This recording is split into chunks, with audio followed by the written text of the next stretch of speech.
이제 요즘 모발이식 받을 때 절개냐 비절개냐 많던데 보통 비절개다 많이 하시잖아요. 8, 90%는 비절개 문의하세요. 그럼 비절개가 훨씬 더 좋은 건가요? 비절개 좋죠. 비싸니까. 병원 입장에서는 비절개가 훨씬 좋죠. 그리고 절개라고 하는 것이 굉장히 부담스러워요. 생각해보시면 비절개라고 하는 거는 구멍을 하나씩 이렇게 뚫는 거잖아요. 물론 굉장한 스킬이 요구되지만 이렇게 보면은 어떻게 한두 번 해볼 수 있단 말이죠. 근데 절개라는 거는 사람 두피를 칼로 이렇게 하는 거예요.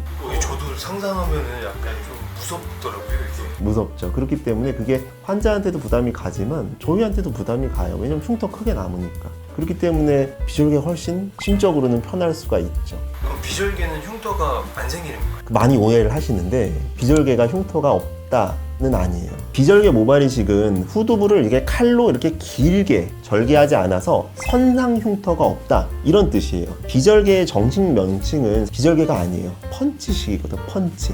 1mm, 뭐 0.9, 0.8mm 펀치로 구멍을 뚫는 거기 때문에 생각해보세요. 뽑은 데 머리가 안 나겠죠. 그러면 점상 흉터가 생길 수가 있습니다. 그럼 어떻게 보면 흉터가 아예 안 남는 건 아니네요.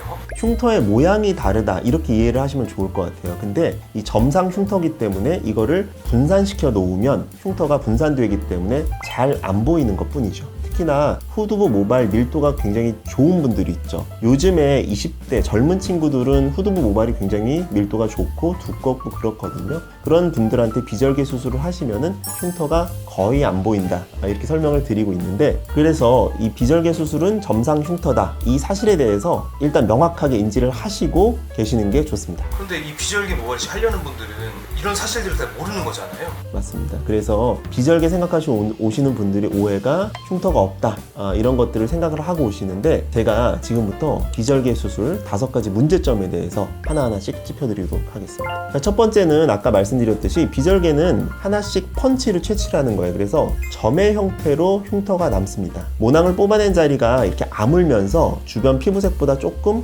하얗게 점의 형태로 흉터가 남게 되어 있습니다.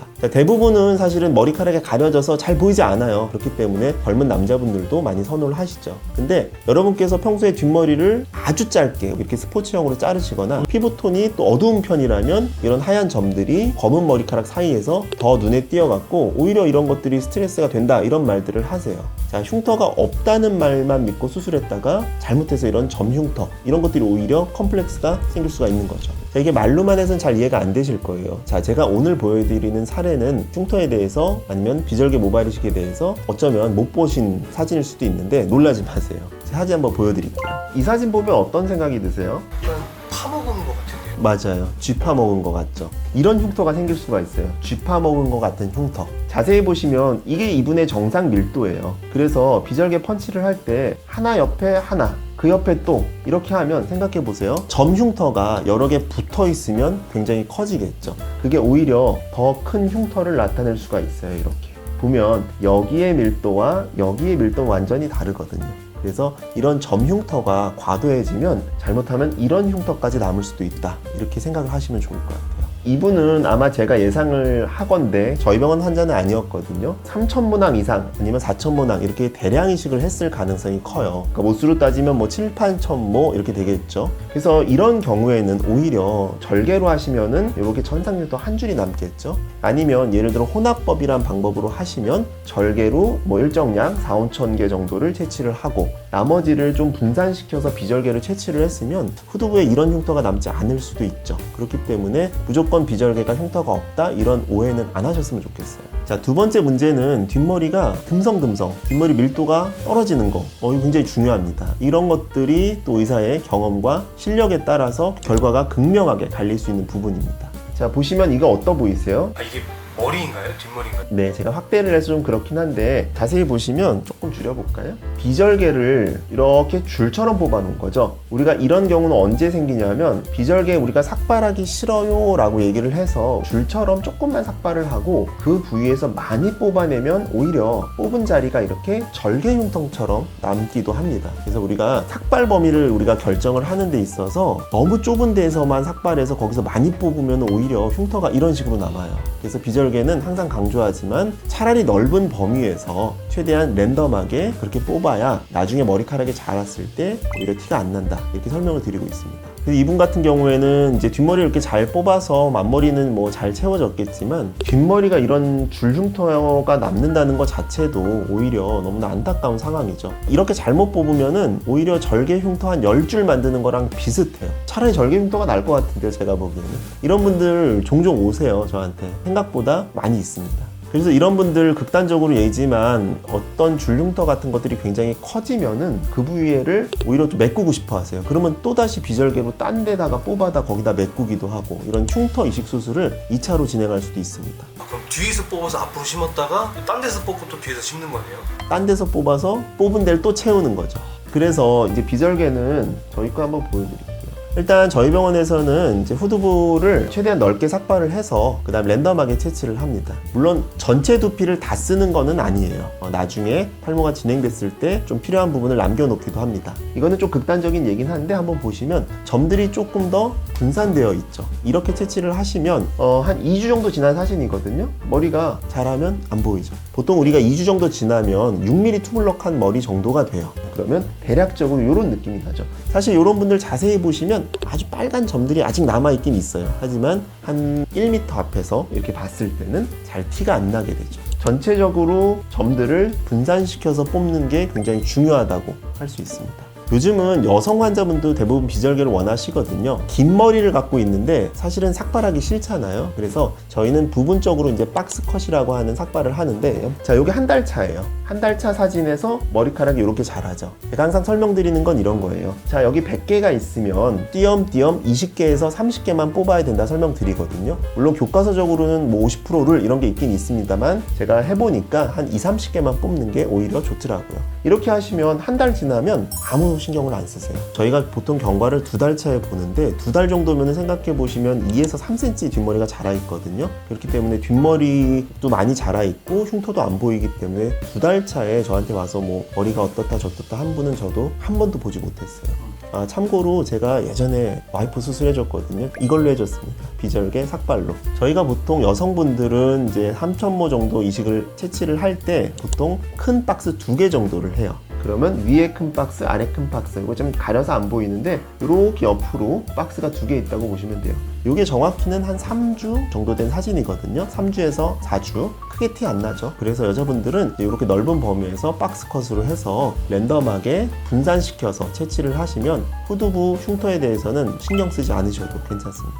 그러면 남자분들은 뒷머리가 넓은 상태에서 채취하니까 좀 분포가 잘 될 수 있을 것 같은데, 여성분들은 이제 삭발을 조금밖에 안 하니까 그러면 비절개를 했을 때 티가 좀 나지 않을까요? 우리 PD님 말씀하신 것처럼 여성분 중에 간혹 채취할 수 있는 후두부 두상이 굉장히 작은 분이 있거든요. 그런 분들은 과도하게 삭발하기가 좀 어려운 경우가 있어요. 이런 경우에는 절개를 하시는 게 오히려 효율적일 수도 있습니다. 절개를 하셔도 흉터는 최소한도로 할 수 있는 봉합이 있거든요. 그렇게 하시면 오히려 좁은 부위에서 많이 채취해서 거기가 듬성듬성 쥐파먹은 것처럼 없어지는 비절개 흉터보다 오히려 절개 흉터가 깔끔할 수가 있어요. 그래서 제가 아직 절개를 버리지 못하고 있는 이유 중에 하나입니다. 자, 세 번째 우리가 또 흔하게 겪을 수 있는 게 모낭염이에요. 자, 비절개 수술은 뒷머리에서 수천 개 구멍 이런 것들을 막 채취를 하잖아요. 이런 작은 상처라도 막 수천 개가 막 이렇게 있으면은 큰 공격으로 우리 몸이 받아들일 수가 있어요. 이런 상처 부위에 위생 관리가 제대로 안 되면, 또 수술 중에 또 감염 관리 이런 거 있잖아요. 이런 것들이 미흡하면 이 작은 상처 구멍들로 세균이 침투하고 모낭염이 막 수십 개 생길 수가 있습니다. 사실 물론 잘 처치하시면 대부분 가벼운 뾰루지처럼 생겼다가 사라져요. 여드름처럼. 하지만 막 심한 경우에 뭐 통증이나 또 추가적인 흉터, 고름도 나올 수 있고 이런 부작용이 있을 수가 있습니다. 그래서 이런 모낭염을 줄이기 위해서 수술 시에 이런 철저한 소독 시스템, 그리고 수술 후에 아주 꼼꼼한 사후 관리, 이런 것들이 굉장히 중요하거든요. 그래서 저희 병원은 경과 체크를 하면서 이런 부분에 대해서 굉장히 신경을 쓰고 있어요. 자, 그 다음 네 번째 많이 호소하시는 것 중에 하나가 가려워 미치겠다 이런 거예요. 수천 개 막 이렇게 구멍 뚫었잖아요. 딱쟁이가 지고 건조해지고 이런 것들이 뒤에 수천 개 구멍이 있다고 생각을 해보세요. 이러면 엄청 간지럽거든요. 그래서 상처가 회복되면서 자연스러운 현상이긴 하지만 이런 것들이 또 염증으로 이어지고 그렇기 때문에 이런 부분은 초반에 잘 캐치해서 해결하시는 것이 좋습니다. 그 다음 마지막으로 느끼시는 거는 감각 이상 같은 거예요. 절개 수술이 훨씬 더 감각 이상 이런 것들이 심하거든요. 근데 비절개 했다고 그런 것들이 전혀 없다 이렇게 생각하시는 분들이 의외로 많으세요. 생각해 보시면 이 넓은 범위에서 수천 번을 바늘로 찌르는 거예요. 아주 얇은 바늘도 아니고 뭐 0.8에서 1.0mm 이런 걸로 펀치를 하는 거기 때문에 이런 것들도 두피에 분포하는 어떤 미세한 말초 신경들이 어떤 자극을 받아요. 그렇기 때문에 손상될 수가 있습니다.